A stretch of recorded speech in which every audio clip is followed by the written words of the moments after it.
اب سوال پیدا ہوتا ہے قیام اللیل سے مراد کیا ہے؟ یہاں پہ میں تراویح کی کا جو پس منظر ہے وہ بیان کر دینا چاہتا ہوں۔ دیکھیے جیسا کہ ہم نے خطبے میں بھی دیکھ لیا، اللہ نے قیام اللیل جو ہے اسے فرض نہیں ٹھہرایا تطوعا، قرآن مجید میں بھی اس کا کوئی ذکر نہیں، احادیث میں اس کی تشویق و ترغیب پوری موجود ہے۔ ایک اور حدیث بھی ہم بعد میں پڑھیں گے اس پر۔ اس کا پس منظر کیا تھا کہ اس کو چھوڑ دیا گیا۔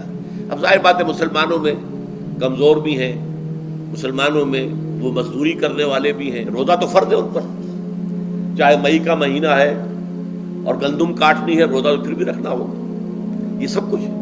لیکن یہ کہ رات کو پھر کھڑے رہنا ان کے لیے، جاگنا ممکن نہیں ہے، لہذا ان کے اوپر یہ چیز فرض نہیں۔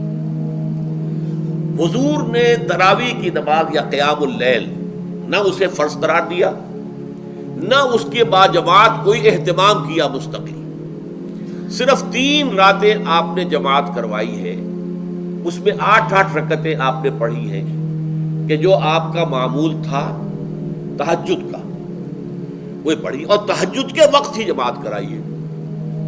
یہ ہے وہ حدیث۔ اس کے علاوہ کسی نماز تراویح جو ہے جو ہم پڑھتے ہیں 20 رکعتیں عشاء کے ساتھ متصل، اس کا کوئی ذکر نہ دور نبوی میں ہے نہ دور صدیق اکبر میں ہے۔ یہ دور حضرت عمر کی خلافت میں ہوا ہے، اور ہم نہیں کہہ سکتے کتنے سال کے بعد ہوا ہے۔ حضرت عمر رضی اللہ تعالیٰ عنہ کی خلافت کا دور جو ہے وہ تو 10 برس ہے، ہو سکتا ہے 5 برس کے بعد ہوا ہو، 6 برس کے بعد ہوا ہو، 12 ہوا ہے ان کے عہد میں۔ حضرت عمر ایک مرتبہ مسجد میں داخل ہوئے، مسجد نبوی میں، تو دیکھا کہ کچھ لوگ 8 10 12 جو ہے وہ ایک جو ہے حافظ کے پیچھے کھڑے ہوئے اور قرآن سن رہے ہیں، کچھ دوسرے کونے میں کھڑے ہیں، کچھ کہیں اور کھڑے ہیں، مختلف جماعتیں ہو رہی ہیں۔ تو انہوں نے سوچا کہ کیوں نہ ان سب کو ایک امام کے پیچھے جمع کر دیا جائے، اور اس کے لیے لوگوں کی سہولت کے لیے عشاء کے ساتھ متصل رکھ دیا جائے، اس لیے کہ تہجد کے وقت اٹھنا جو ہے وہ تو ہر کس و ناقص کا کام نہیں ہے، کہ عشاء کے بعد اگر تھوڑا سا اضافی وقت ہو صرف تو یہ ہر شخص کر لے گا، مزدور بھی کر لے گا۔ لہذا آپ نے یہ نظام تجویز فرمایا کہ عشاء کے متصلاً بعد 20 رکعت نماز پڑھی جائے اور ایک امام کے پیچھے پڑھی جائے۔ یہ گویا کہ اجتہاد ہے حضرت عمر رضی اللہ تعالی عنہ، اس کو آپ نے خود بدعت بھی قرار دیا ہے، لیکن بدعت حسنہ۔ بدعت کس اعتبار سے؟ لغوی اعتبار سے، نئی بات، اس لیے کہ حضور کے زمانے میں نہیں تھی، تو یہ اس طریقے سے ایک نئی بات ہے۔ لیکن یہ بات چونکہ بہت اچھی ہے، بہت عمدہ ہے، آپ جب یہ نظام چل پڑا تو ایک دن مسجد میں آئے، دیکھا کہ بڑی بھری مسجد ہے، صحابہ کھڑے ہیں اور ایک امام کے پیچھے قرآن سن رہے ہیں۔ آپ نے فرمایا نعم البدعۃ ھذہ، یہ جو ہم نے نئی بات شروع کی ہے یہ بہت اچھی ہے، بہت عمدہ ہے۔ اب یہاں سے فرق واقع ہو گیا ہے۔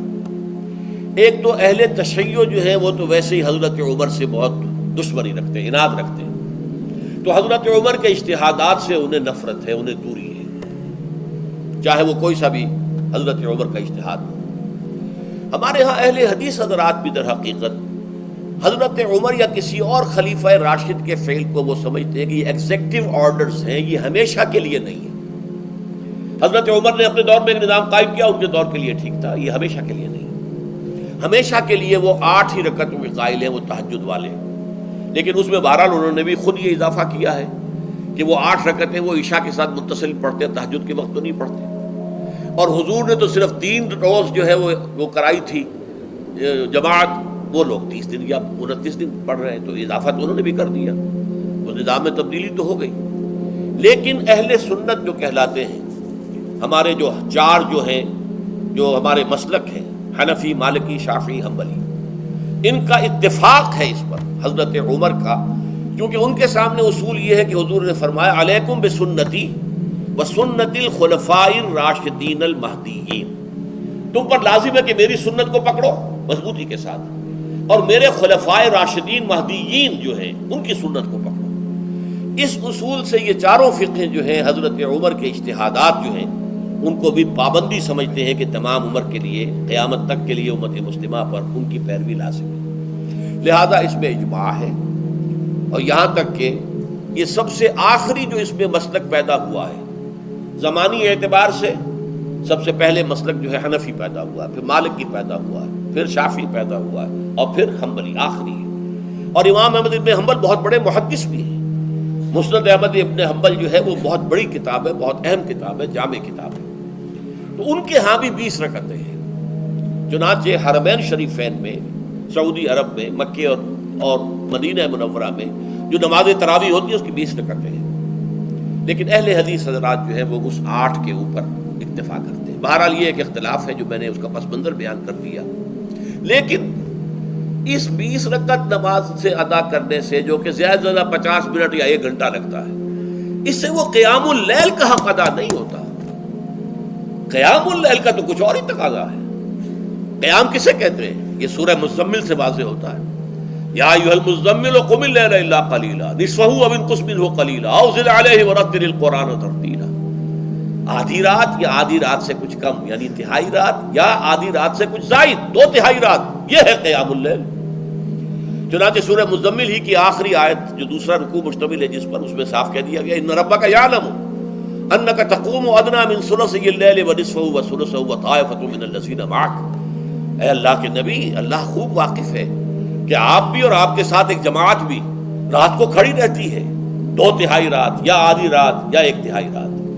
تو یہ سارا معاملہ جو ہے قیام اللیل کا، گویا کہ کم سے کم 1/3 رات پر اس کا اطلاق ہو سکے گا، یہ نہیں کہ 1 گھنٹے. اور اس کے ضمن میں دیکھیے حدیث پڑھیے.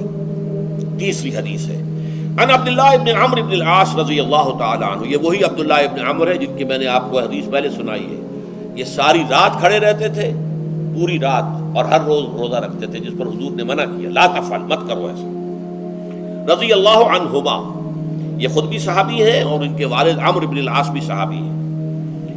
ان رسول اللہ صلی اللہ علیہ وسلم قال، کہ اللہ کے رسول صلی اللہ علیہ وسلم نے فرمایا الصیام والقرآن یشفعان للعبد.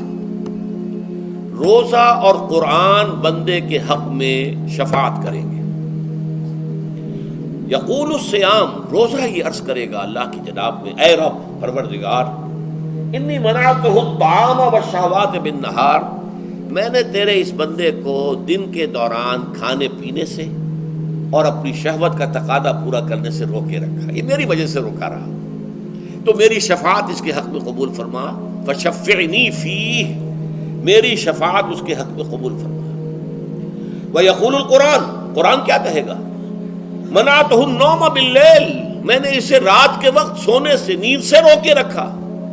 فشفعنی فیہ، تو اس کے حق میں میری شفاعت قبول فرما. حضور فرماتے ہیں فیشفعان، ان دونوں کی شفاعت قبول کی جائے گی. یہ ہے قیام اللیل.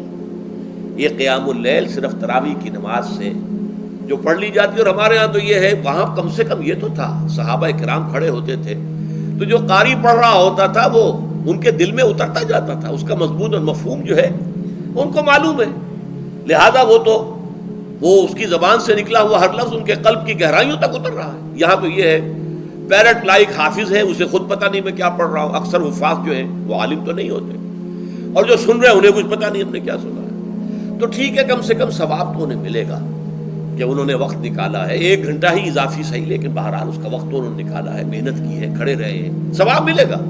لیکن جو مقصد ہے وہ حاصل نہیں ہوتا. اس مقصد کے حصول کے لیے اول تو قیام اللیل کی کم سے کم مدت 1/3.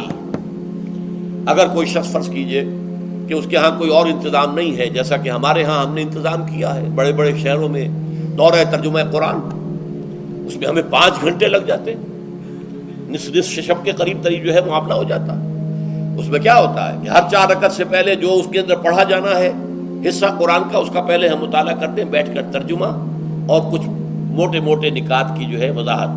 پھر کھڑے ہو گئے اور قاری صاحب کے پیچھے 4 رکعتوں کے اندر وہ 4 رکوع یا جتنے بھی ہیں پڑھ لیے، سن لیے، پھر بیٹھ گئے 4 کے بعد، پھر اگلی 4 رکعتوں کے اندر جو کچھ پڑھا جانے والا ہے اس کا ترجمہ، اس کی تفہیم ہو گئی، پھر کھڑے ہو گئے، پھر سن لیا.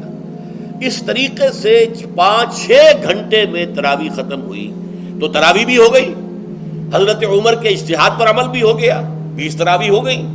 لیکن یہ ہے کہ اس کے ساتھ جو اصل غرض و غایت ہے قیام اللیل کی، وہ بھی حاصل ہو گئی. یہ ہم نے 17 سال پہلے شروع کیا تھا یا 18 سال پہلے، اور وہ انشاءاللہ اللہ کے فضل و کرم سے اب چل رہا ہے. بڑے بڑے شہروں میں ہو رہا ہے، لاہور میں جن مقامات پر ہو رہا ہے وہ تازہ جو ندائے خلافت ہے اس کے اندر آپ اس کی فہرست دیکھ لیں.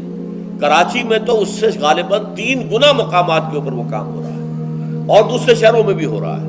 تو اس سے در حقیقت وہ غرض و غایت، وہ حکمت جو ہے پوری ہوتی ہے کہ یہ دونوں چیزیں پیرلل ہیں. من صام رمضان ایمانا واحتسابا غفر له ما تقدم من ذنبه ومن قام رمضان ایمانا واحتسابا غفر له ما تقدم من ذنبه. تو صیام اور قیام جو ہے ان دونوں کا حق ادا ہو جاتا ہے. وائس ٹی وی کو سبسکرائب کرنا مت بھولیں، لائک کریں، شیئر کریں اور کومنٹ سیکشن میں اپنی رائے کا اظہار ضرور کریں.